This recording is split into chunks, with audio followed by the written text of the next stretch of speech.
media, but in Republican legal politics right now, and that is that with all the crime that's happening, the focus for the MAGA GOP is that a man threw a sandwich at a federal agent. So first and foremost, can I have your reaction to the fact that this is where their focus is? Couple of things, Brian. First of all, you shouldn't throw sandwiches at police officers. I think we can all agree on that. But here's the thing. Donald Trump has really abused law enforcement agencies in D.C. and the people of the District of Columbia by, using a law, frankly, in a way it was not intended. He grabbed control. He seized control of the local D.C. city cops, Metropolitan Police Department officers. He also sent soldiers, National Guard troops into the streets of Washington, D.C. He's taking federal officers like FBI agents and putting them on, police patrol on the street, something they are neither equipped to do nor trained to do. And the people of D.C. are angry. This individual, this young man who threw a sandwich at a federal officer and got arrested for it, was standing there yelling and screaming, "Fascists, get out. We don't want you in our city." And then he lost his head. He threw, and it's on videotape, Brian, he threw a sandwich, striking the police officer in the chest with a Subway sandwich, and then he ran, but they caught him. So there are a couple of takeaways here. First of all, it is a crime. If you assault somebody or commit a battery, more precisely, by striking them with something, that's a crime. Now, what kind of a crime is it? Well, let me tell you from experience, because I worked in the criminal justice system in D.C. as a prosecutor for decades, and I screened precisely these kinds of cases and crimes. What does screening mean? It means once an arrest was made and the police paperwork was filled out, they would bring it to my office, the U.S. Attorney's Office for the District of Columbia. We would have to decide what crime, if any, was committed and what, if anything, should be charged criminally.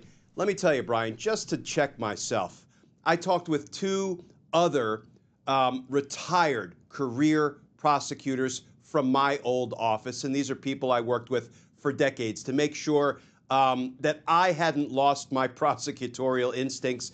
We all concluded that this would only be charged as a misdemeanor offense. Why? Because there was no injury to the officer who was apparently wearing a bulletproof vest but had a sandwich come in contact with his chest. That is at most a misdemeanor offense. And under the federal law, because it was a federal officer, anybody scoring at home, it's 18 United States Code, Section 111, a misdemeanor offense assaulting a federal officer carries up to a year in jail. Now, did they decide to charge a misdemeanor offense? No. They charged this young man with a felony crime that carries up to 8 years in prison for a sandwich coming into contact with a police officer's chest. That, Brian, is prosecutorial overreach.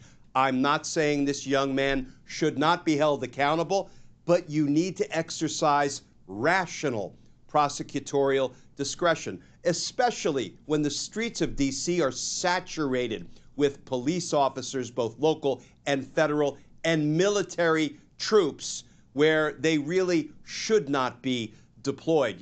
It seems like the Trump administration and Pam Bondi's Department of Justice is determined to ratchet up the heat, the chaos, the disorder, and frankly, expect more of this. Expect more protests. I'm not saying other people will be throwing sandwiches at police officers, and I'm not trying to make light of it, but, this is wrong sort of all around.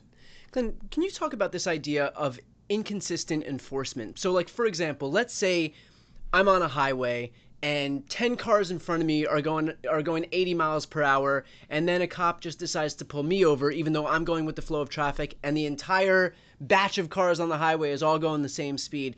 Can you talk about the implications of being the only one to face or contend with this kind of disproportionate enforcement? Brian, that's a great question. Disproportionate or uneven or what seems to be unfair enforcement of the law generally does not give rise to a valid defense against a criminal charge. unless it is something called selective prosecution or vindictive prosecution. I teach these concepts to my students at George Washington University. I'm not going to turn this into a law school or a criminal justice class, but let me just say the defenses of selective and vindictive prosecution are very, very difficult to prove. Rarely are they successfully deployed just because there is what seems to be selective enforcement of the law. But here is where I think this defendant might have a viable argument.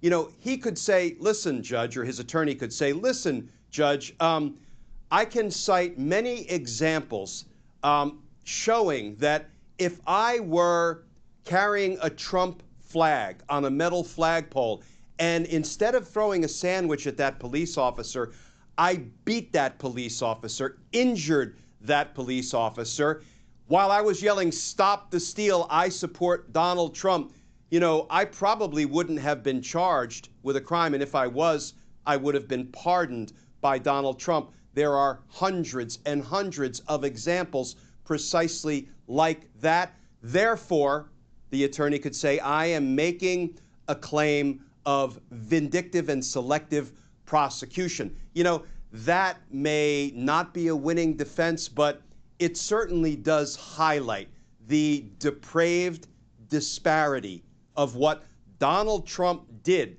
the benefits he bestowed on people who beat police officers at the U.S. Capitol on January 6, 2021, and how they just treated this young man who tossed a sandwich at a police officer.